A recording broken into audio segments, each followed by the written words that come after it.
আসসালামু আলাইকুম দর্শক, সবাই কেমন আছেন? 5টায় ছুটির পরে বাসায় আসছি, প্রচণ্ড ক্ষুধা,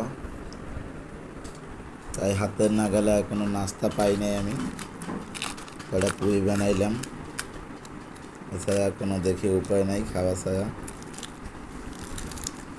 এগুলো খাইতে হবে। তাহলে প্রচণ্ড ক্ষুধা ক্ষুধা লাগলে আমার মাথা ঠিক থাকে না,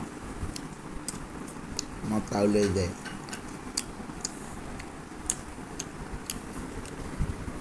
লগে এক কাপ চার ব্যবস্থা করতেছি।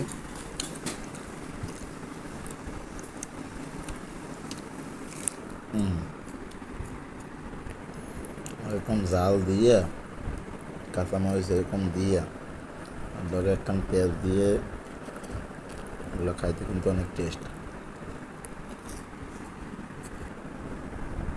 সাথে 1 কাপ দুধ চা,